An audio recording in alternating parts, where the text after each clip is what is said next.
مریم شاہ صاحب، آپ نے واقعہ سارا سنا، آپ اس پہ رائے دیجئے. یہ خاص طور پہ یہ رائے کہ وہ کہہ رہے ہیں میں اللہ سے 5 دفعہ باتیں کرتا ہوں. کہاں یہ مولوی جو کہ 5 نمازیں پڑھ رہا ہے، کہاں وہ قاتل جس نے 14 ماہ کے بچے کو قتل کر دیا؟ میں اس کو کیسے جسٹیفائی کروں؟ یہ سمجھوں کیسے؟ یقیناً میں یہ سمجھتا ہوں بلال بھائی، ہم نے اللہ کے دین کو بھی نظام زندگی کے طور پہ نہیں سمجھا. ہم نے اس کو چند عبادات جی کو معافی چاہتا ہوں، ہم نے اس کو ضرورت سے زیادہ سمجھ لیا ہے. جی اب ہم اس کو اپنی ڈیفنس کے لیے استعمال کرنا جانتے ہیں. یہ بھی ہمیں آپ پتہ ہے کہ نماز کو کیسے اپنی شرافت کے لیے استعمال کرنا ہے. میں یہ ضرورت سے زیادہ سمجھ آ گئی ہمیں. یقیناً یہ بھی آپ صحیح فرما رہے ہیں، لیکن ہم نے اگر اللہ کے دین کو بطور نظام زندگی، اصول زندگی سمجھا ہوتا تو آج یہ حادثہ نہ ہوتا. اس نے سمجھا ہے، سب سے اس نے نہیں سمجھا. ان الصلاۃ تنہی عن اس نے الفحشاء اس کو کھلا دیا، 3 بچیاں پاس رکھی، دوسرا عشق کیا، وہ پریگننٹ ہو گئی اور قصہ واہ واہ واہ ماشاءاللہ ہو گئی. نماز تو ان ساری چیزوں سے روکتی ہے، اور نماز ہمیں اللہ کی مخلوق کے ساتھ ہم نے کیا معاملہ کرنا ہے. دوسری شادی کرنا منع نہیں تھی، لیکن طریقہ کار کیا ہونا چاہیے. ذمہ اٹھاتا. ابھی جو میری بہن نے بات کی اور آپ نے بھی ارشاد فرمایا، ہمارے اندر وہ جو حیا والا معاملہ تھا، غیرت والا معاملہ تھا، شرم والا معاملہ تھا، جو اللہ نے ہمیں صحیح طریقے عزت والا ناموس والا سکھایا تھا، اس معاشرے میں نا اب بالکل ختم ہو گئے. صحیح فرما رہے ہیں. ولا متخذی اخدان، اللہ فرماتے ہیں دوسری شادی کرو لیکن خفیہ آشنائیاں مت کرو. یہ قرآن کہہ رہا ہے. اور پھر کیا کہہ رہا ہے قرآن؟ ولا متخذی اخدان، خفیہ آشنائیاں کرنا یہ اسلام میں حرام ہے. خفیہ آشنائی کرنا مطلب ہے یعنی چھپ کر دوستیاں کرنا اور اس طرح کے معاشقہ کرنا. کیوں؟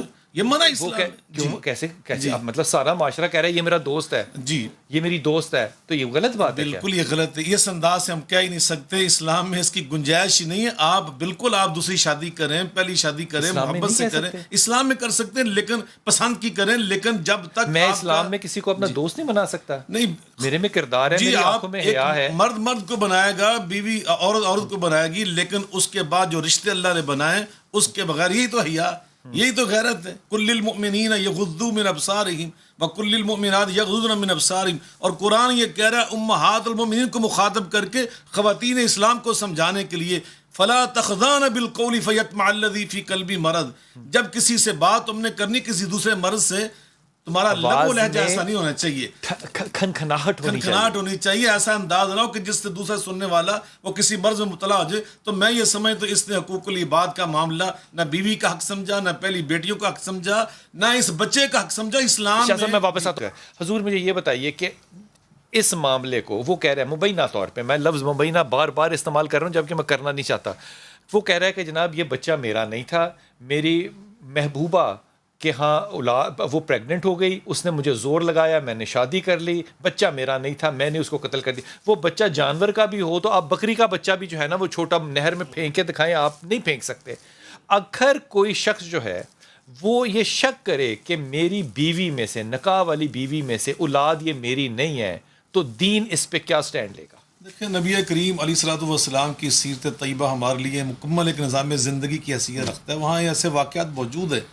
آپ کے عہد مبارک کے اندر بھی ایک ایسا کیس آیا آپ کی عدالت میں کہ باپ نے آگے کہا کہ یہ بچہ میرا نہیں ہے، اس کی شکل و شبات میرے جیسی نہیں ہے، اس طرح شک کیا. تو نبی کریم علیہ السلام نے وہاں ایک فیصلہ دیا ہے، قیامت تک یہ قانون بنا دیا کہ الولد للفراش وللعائل الحجر، کہ بدکار کو اگر قانون کے تقاضوں کے مطابق جرم ثابت ہو جائے تو اس کو تو سزا ملے گی اس کی، لیکن جو بچے کو نہیں مل سکتی. نہیں، جو بچہ ہے الولد للفراش، اس کی جو نسبت ہے نا نسب کی، وہ اس کے باپ جو اس کی ماں کو اس کو خامد ہے، جس کے گھر میں یہ بچہ پیدا ہوا ہے، اس کی نسبت اسی طرف. اچھا اس پہ اس بات ایک جملہ قتل غیلہ جو ہوتا ہے نا بلال بھائی، اس قتل غیلہ، یہ کیا مطلب؟ اس کا مطلب ہوتا ہے کہ وہاں سے بندہ قتل ہو جائے یا وہاں سے جیسے بچہ قتل ہوا جہاں سے توقع نہیں تھی، اس کے ہاتھوں سے بندہ مر جائے کہ جس کے ہاتھوں مرنے کی توقع نہیں تھی، چونکہ یہ باپ ہے بظاہر.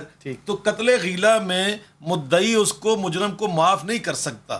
وہ جتنا مرضی معاف کرنا چاہے، ریاست اس کو سزا دینے کی پابند ہوتی ہے. آپ سمجھائیں گے ریاست کو؟ جی میں عرض کر رہا ہوں، انہوں نے بڑی خوبصورت بات کی ہے کہ اگر یہ اس کا ثابت ہو جاتا ہے نا، ہماری جو ایجنسیز ہیں جو ثابت کرتی ہیں، اگر شواہد صحیح، دلائل صحیح پیش کر دیں تو یقیناً اس کے اوپر قصاص جو حد ہے. لیکن بعض اوقات وہاں کمزوریاں رہ جاتی ہیں جو بعد میں عدالت بدنام ہوتی ہے. ادھر الحدود بالشبہات، میرے آقا فرماتے ہیں جہاں شبہ آ جائے پھر حد تو نہیں لگتی، تعزیر ضرور لگے گی. تو میں سمجھتا ہوں یہ قتل غیلہ قسم بنتی ہے اگر اس پہ علماء رہ لیجیے، اگر شواہد نہیں ہے، اگر دلائل اور شواہد جنسی جیسے انہوں نے پہلے فرمایا وہ خود مکمل فراہم نہیں کریں گی تو عدالت کیسے فیصلہ کرے گی، انصاف کیسے کرے گی؟ ان کے سینے کے اندر بھی یقیناً آپ جیسے دل ہے، جو ایک جج بن کے بیٹھا ہوتا ہے، قاضی بیٹھا ہوتا ہے، یقیناً اس کے اندر بھی وہ ایک رحم دل ہوتا ہے. لیکن میں سمجھتا ہوں اگر ان کے پاس دلائل نہ ہو، کیس ہی کمزور ہو، جو ہماری جنہوں نے تحقیق کی ہے، انسانوں نہیں بنانے نا، وہی میں کہہ اگر وہاں دلائل اور شواہد پورے ہوں گے تو یقیناً انشاءاللہ میں سمجھتا ہوں اچھا ہی فیصلہ آئے گا، انصاف کا فیصلہ آئے گا. قانون اور انصاف متصادم اصطلاحات نہیں ہیں. میں نے پچھلی دفعہ ایک مقدمہ اور اپنے سامنے دیکھا جس میں کہ پولیس آفیسر شاہ صاحب جو ہے نا وہ رو رہا تھا اس مولوی صاحب کے آگے. وہ مولوی صاحب تھے اور وہ حافظ صاحب تھے، وہ امام صاحب بھی مسجد کے تھے، جنہوں نے پھر اپنی BRB کے اندر ہی اپنے بچے کو بھیجا تھا اور وہ بچہ عمر میں 4 سال 4.5 سال کا تھا اور وہ اپنی دوسری شادی کرنے کے لیے، کیونکہ بیوی نے کہا تھا کہ اس کو مارو، پھر میرے سے نے کہا سر ہم نے کبھی انصاف ہوتے نہیں دیکھا، ہم نے اس کو بھی ضمانت پہ دیکھا، ہم امید کر سکتے ہیں یہ بھی ضمانت پہ ہوگا. اس معاشرے میں اگر بچے میرے عشق کے وبال میں آ کے مرنے شروع ہو گئے، اور یہ ایک واقعہ نہیں ہے شاہ صاحب، یقیناً بہت یہ ظلم کی بات میں سمجھتا ہوں. نبی قرآن پاک میں اللہ نے کیا فرمایا، وَإِذَا الْمَوْءُودَةُ سُئِلَتْ بِأَيِّ ذَنبٍ قُتِلَتْ، قیامت کے دن ان سے پوچھا جائے گا جن کو بغیر کسی گناہ کے قتل کر دیا. وہ بچیوں کو قتل کر دیتے تھے، وہاں منطق نہیں ہوگی میں نے عشق کے چکر میں قتل دیکھیے کیا، وہاں مجھے بچیوں شک تھا میں نے اس لیے قتل کیا. وہ بھی اپنی عزت و عار اور ناموس کے لیے. اور مجھے یہاں ایمانداری سے بیٹوں کو بتائیے، مجھے ایمانداری سے بتائیے اتنا گھنونا قتل دور جاہلیت میں بھی ہمیں نہیں ملتا. یقیناً سچی بات اس بنیاد صحابی آیا رسول پاک صلی اللہ علیہ وسلم کے پاس، شاہ صاحب صحابی آیا، صحابی نے کہا کہ یا رسول اللہ مجھے اللہ نہیں معاف کرے گا. کلمے کے بعد اللہ کے رسول نے کہا تجھے پچھلے سال، اس نے کہا نہیں، نبی سے بحث کر رہا ہے. کیوں؟ اس نے کہا جب میں اپنی بیٹی کو دفن کر رہا تھا تو وہ مٹی میرے کرتے سے اپنے ہاتھوں سے اٹھا رہی تھی. جب وہ جہالت کے اندر اتنے نرم دل تھے تو ہم تو مسلمان نماز پڑھنے والے لوگ ہیں. آقا فرماتے جب اس نے کہا کہ یا بتا، آپ نے بڑا وہ عجیب نقشہ کھینچا بلال بھائی، اور مجھے وہی اللہ کے سمجھ سن دارمی والا واقعہ یاد آ رہا تھا کہ اس نے کہا اس بچی کی آوازیں مجھے ابھی تک میرے کانوں سے ٹکرا رہی ہیں کہ ابا جان جب میں اس کو کنویں میں پھینک رہا تھا. نبی پاک صلی اللہ علیہ وسلم کی داڑھی مبارک آنسوں سے تر ہو گئی اور آپ فرماتے ہیں دوبارہ یہ مجھے واقعہ سناؤ. اس نے دوبارہ یہ واقعہ سنایا، آپ دیدہ ہوئے. تو یقیناً میں سمجھتا ہوں اس رحمت اللہ علیہ وسلم کا کلمہ پڑھ کر آج ہم اگر یہ حرکتیں کریں تو سچی بات میں سمجھتا ہوں یہ دین سے جہالت ہے، یہ تعلیم سے دوری ہے، اور اس میں من حیث القوم ہماری غلطیاں ہیں. والدین نے صحیح تربیت نہیں کی، اس ندیم کی نتیجہ یہ نکلا. ہمارے جو تعلیمی ادارے ہیں سچی بات معذرت کے ساتھ مجھے کہنے دیں، ہم نہ تعلیم دے رہے ہیں نہ تربیت دے رہے ہیں، ہم نے کمرشل بنا دیا. آپ تو یہ بھی نہیں کہہ سکتے کہ دوستیاں نہ کریں، سارا معاشرہ آپ کے خلاف کھڑا ہو جائے گا. آپ تو یہ بھی نہیں کہہ سکتے کہ یہ اینڈرائڈ استعمال نہ کریں، سارے مارکیٹنگ آپ کے خلاف کھڑی ہو جائے گی.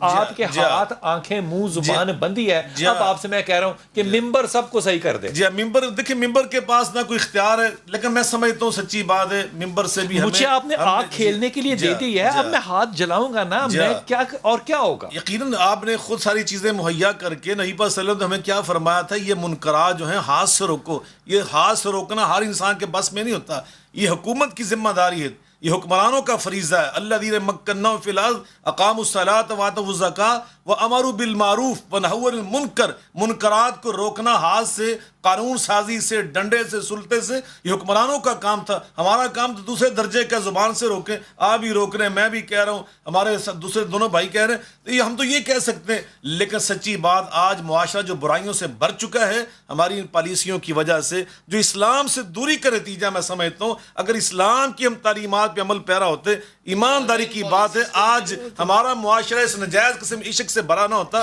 اور اس کے نتیجے میں یہ حادثہ. ایک جملے میں سنانا چاہتا ہوں جو بھی آپ نے بات کی. یورپ کا میں نے ایک واقعہ پڑھا ہے کہ وہاں ایک باپ اپنے بیٹے کو چھوٹے بحری جہاز پہ سمندر میں لے گیا اور جا کے اس نے اپنے ہی بیٹے کے ساتھ برا فعل کیا، تو اس کو کتنے سال کی سزا دی گئی ہے، کتنے سال کی سزا. وہ جیل میرا خیال پچھلے بہت سالوں سے جیل کے اندر بیٹھا ہوا. تو یقیناً آپ نے بڑی خوبصورت بات کی. ہمیں چاہیے ایسے ظالموں کو عبرت کا نشان بنائیں تاکہ ہمارا جو مسلمان معاشرہ